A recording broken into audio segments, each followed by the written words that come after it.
Morning, lovely. Great to be here. Later, yes, I know, later than usual for a good reason. I've been creating this morning, and I always love to create. It's just a treat when I get to create with somebody who wants to create with me. So let me not waste any time. It's been ages since we were in the front garden. Here is the front garden. And there are still these beautiful, glowing leaves on the lawn, though obviously lots of them have fallen and turned brown. But, let's just look at this, really. It is so extravagantly glorious. So I enjoy this beauty. And look, here's something just glowingly red. Nora! G'day, gorgeous! Isn't this lovely? I just love these leaves. And it's the best part of what is now early winter for us, is that these beautiful things come up, or come down actually, and look, spring flowers, they always seem to come up far too soon, but there they are. And oh look, can you see at the back, the Luculia's got flower buds on it, underneath the cherry branches. You can just see the white buds there, so they'll be lovely. They smell good. And we have some rose hips, which I always leave on because they're kind of beautiful. Let's have some focus. There you go. Now you can see them. I love these, and they go beautiful red colour. What else have we got here? More rose hips, of course, and a carpet of violets. I know there's no flowers, but I love the leaves. This is really the time to be enjoying leaves. And you can see, it's damp here, right? But they're just glistening and glossy, and I love being out here. And good morning, I can see more of you hopping on. Facebook hasn't told me. Carol, g'day. G'day, Skylar. Just doing a good old ramble in the outside world because I haven't been in the front garden for ages. This is the aucuba. And it flowers, look, it's coming into flower in winter. Crazy thing, but there you go. Fabulous leaves on it, which I just enjoy. And, oh look, we've got some crazy cinerarias coming up. They're going to flower. And I have grass there that I'm going to transplant somewhere else where I want it to grow. This one's just about to flower.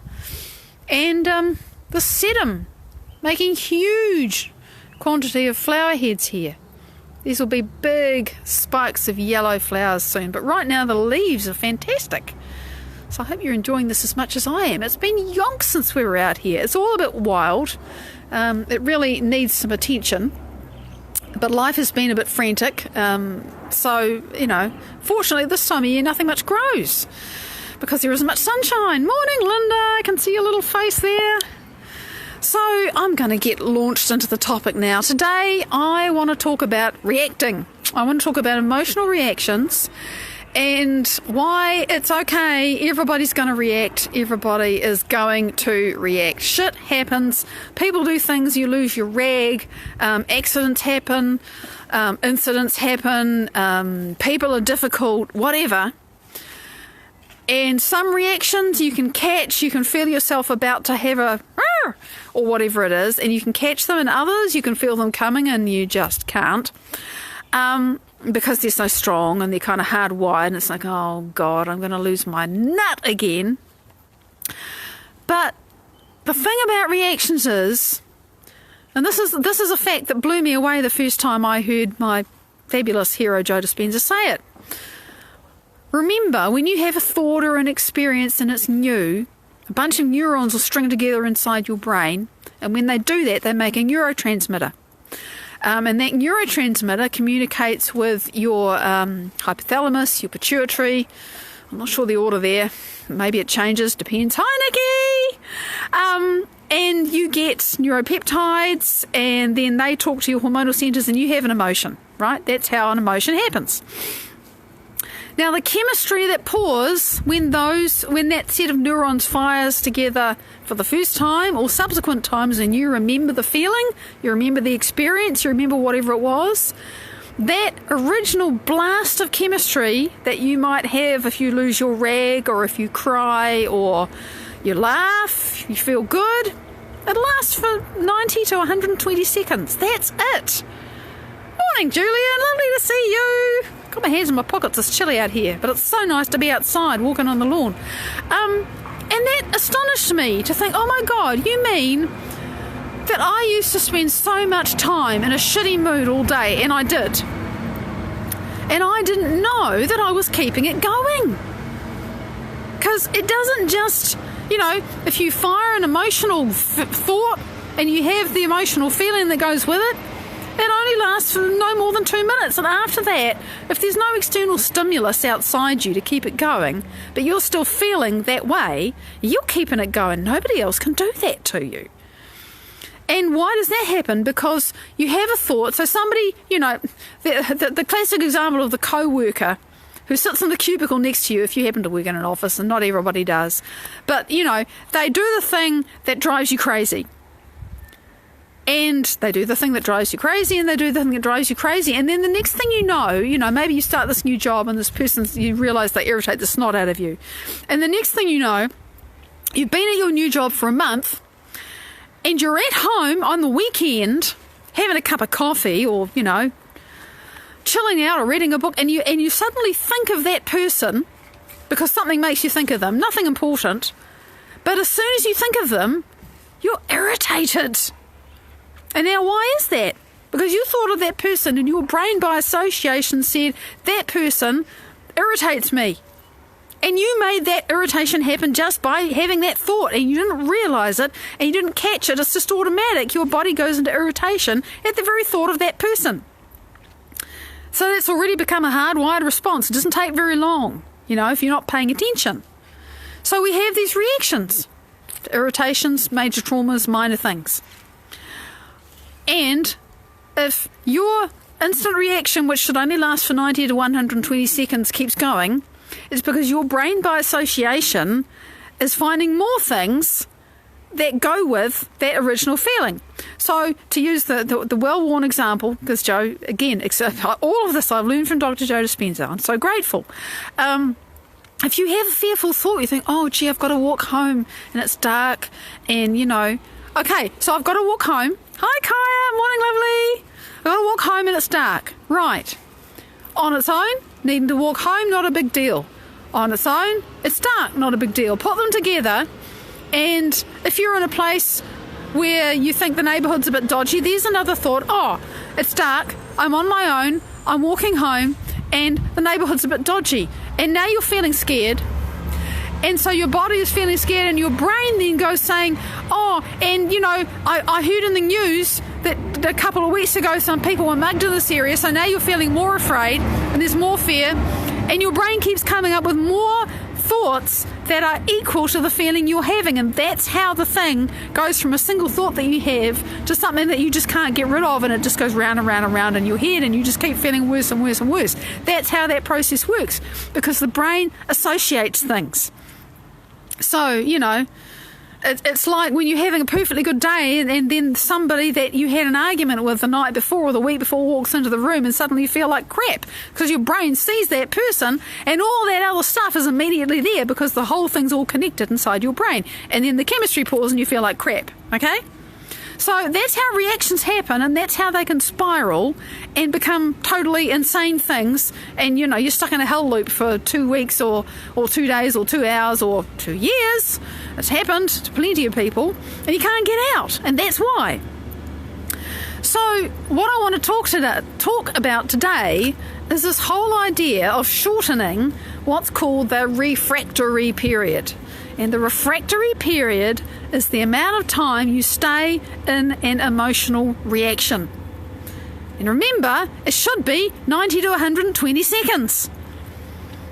But, how many of us have a reaction? Notice the difference between reaction and a response. Everybody's going to react. The question is, how long do you react? Now, why does that matter? Because the chemistry that pours into your body from your reaction, let's stick with the irritation. That irritating person is, oh God, it's them. Oh, they get my goat. And already by the time you've had that feeling of, oh my God, they get my goat, you're pouring stress chemicals into your body.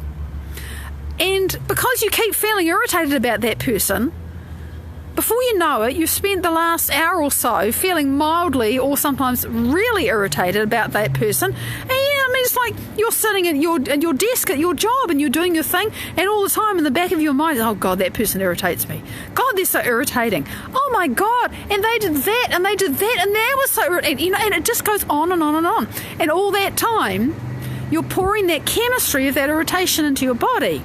And when you keep doing that, it changes your body. And it actually isn't so good for you. Stress hormones are great in the short term. In the long term, they actually down-regulate the genes for health and they up-regulate the genes for disease. That's epigenetic fact. I'm not scaremongering. It's just what happens. So there's a really good reason to be interested in catching your reactions and remembering that it is a reaction and you can't control circumstances and you can't control the fact that the person that sits next to you or that your spouse's relative or the house, the neighbours, or whatever it is, drives you crazy. You can't control the fact that those circumstances are there, but you can actually make a choice about whether they drive you crazy. Sanchia, good morning, lovely. You can. It can be very, very hard. Now, why is it so hard to shorten that refractory period? Why is it so hard to choose to have a different experience? Because those stress hormones are freaking addictive. And if you've been irritated at somebody for the last month, your body's gotten pretty used to it, and then you think, oh shit, I've got to stop doing this. I'm actually down-regulating my immune system with all this irritation, because you do. It's fact. I'm actually encouraging my body to be, less healthy by being irritated all the time. I think I better stop that. And the thing is that, I don't know how long it takes, but I'm just using a month as an example. And it probably, you'd have an impact on a month. If you're consistently irritated with somebody or anything for a month, you're going to change your body. And so then you decide, oh shit, I've got to stop doing this. And so you start noticing how irritated you are. And you think, no, I'm going to choose to hold love, or I'm going to choose to let go of my judgment, or I'm going to choose to focus on peace, or whatever it is. You've got to choose something else, right? And you start to pay attention to that, and you put your attention there, and you notice yourself being irritated, and you think, no, I'm not going to do that now. And you keep choosing the different thought and choosing even the different feeling, which is another step up again. And that works for a little while, and then suddenly it's like, oh my God, I just really want to feel irritated. It's like your body is actually saying, I'm addicted to these hormones. I want my rush. And it starts sending you thoughts. Oh, remember that person you haven't thought of for 20 years, but they were really irritating. It's like it goes digging through the barrel of your memories. If you're saying, no, I'm not thinking about that person. I am really quite determined. I'm not doing that. And it goes looking for something else because it wants the chemical fix of that emotion. So that's why it's so hard to stop this, because we actually really get to, we want the rush of that emotion, even though we don't actually like who we are when we're having it, or how our lives are when we're having it. So that's why it's worth making the effort to stop, because it's better for you if you do. So how do you do that? It's all very well to say, hey, you're programming your body for disease if you just carry on reacting, if you carry on sorrowing, if you carry on being angry, if you carry on being bitter or resentful or despairing or whatever it is. You are programming your body for disease. It's just a fact. So what do we do? And I was thinking, because, what would I do? And clearly, if there's a dragon chasing you, you've got to run away from the dragon. That's the whole point of stress hormones, is they help you to run away from things that are dangerous. But if you're sitting in your cubicle feeling irritated at your co-worker or your boss, how many people really do feel irritated by their boss? Who knows? It's not going to change the boss that you're irritated, but it's hurting you, and actually it's likely to make relations with the boss worse, not better. So it's in your interest to change it, but how do you do that? I think for me, always now, if I notice myself having a reaction that I don't like, the reaction's going to happen, I got to break it, I got to stop it somehow. And for me, the go-to is first I'll just come into my heart, I'll start breathing into my heart, I'll start remembering who it is that I want to be and how I want to feel. But that's easy for me to do now because I've done it a lot. So I wanted to back up a bit. If you're sitting and thinking, oh God, I've been pissed off with my boss for the last 6 months, how do I change this, right? Well, the first question to ask yourself is, okay, who am I if I'm not pissed off with my boss? My boss is still there, but I've changed and I've decided that I'm going to find a different way to relate to my boss. It doesn't involve being pissed off. It also doesn't mean that I get to be a doormat. It doesn't mean anything about saying this is okay if they're behaving badly, because maybe they are.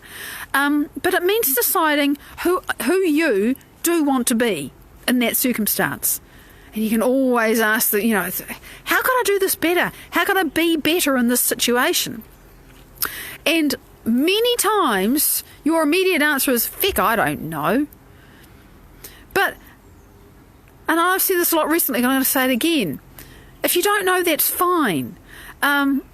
Because you're wanting to go somewhere new, right? So of course you don't know, because it's new. But you must know how you don't want to feel. So if you don't want to feel pissed off with your boss, maybe you could say, well, I'd like to feel neutral. Just not have a reaction. Okay, so, and maybe that's just a flat, peaceful, gentle, whatever. Okay, let's say I'm going to try this one on today.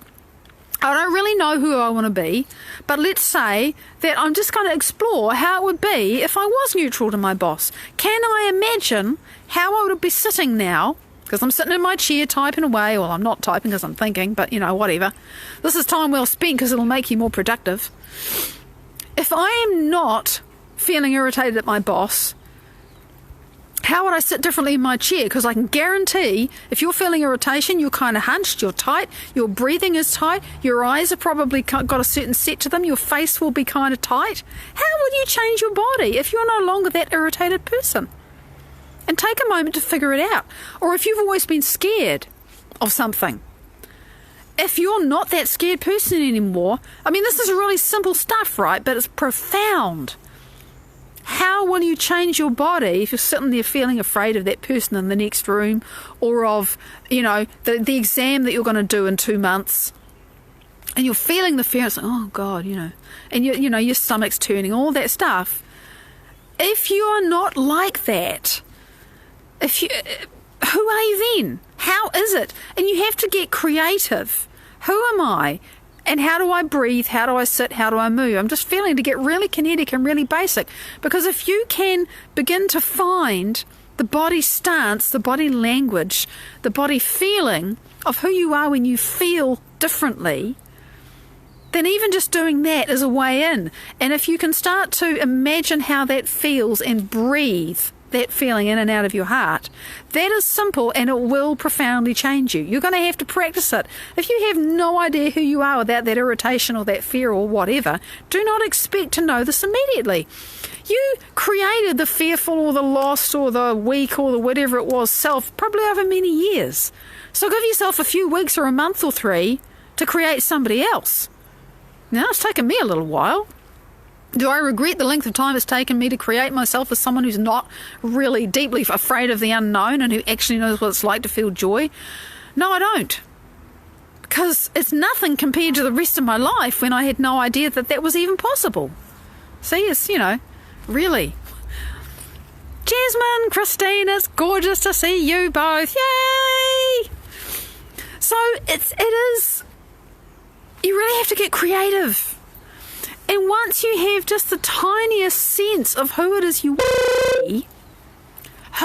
want to be, and how you want to be that person, you can start to breathe that in and out of your heart. And as soon as you start breathing anything that you intend in and out of your heart, you will start to embody it bit by bit. You just have to keep practicing. And by the way, because you've been putting your attention on who you want to be, you're not thinking about that person that scared you or that situation that drove you crazy or whatever. You've changed your focus. So you're no longer firing and worrying the thing that says I'm irritated, or I'm scared, or I'm angry, or whatever it is. Rather, you're thinking, oh, who am I when I'm at peace? Who am I when I'm neutral? Who am I when I'm clear-headed? Who am I when I am sort of, I feel the guidance inside me? How does that feel? You're asking those frontal lobe questions, the what, the who, the how would it be, what would it feel like, who am I? those questions, they take your attention off that thing that's got into a hell loop in your brain which keeps on firing the bad feeling. So it's a very practical way to get out of that loop. You've got to shift your attention. And the way I always shift my attention really is by asking that one question: what's a better version of myself? Who do I want to be? How do I want to change this up? Because I don't want to keep being this. I don't like how I feel when I'm this version of me. So what's the version of me that I do want to be? And the more attention I put on that, and the more I get curious about how I show up as that person, the less I'm paying attention to who I've been being, and the more I start to think, oh, well, maybe it's like this today. I don't always know. But it shifts my attention and it moves me closer to what I want in life. And really that's what I wanted to say. Shorten the refractory period, because it's doing you good. Every time you do, you break that chemical addiction, you stop the epigenetic programming, and you put your attention and therefore your energy and your chemistry and your brain hardware and everything into something that you do want. And that is worth the effort. Every single time. Every time you make that shift to the smallest degree, you're overcoming some aspect of yourself and becoming more of who you want to be, and that is a victory, and so worth doing, and so to be celebrated. Big love. I'll see you tomorrow. Bye-bye.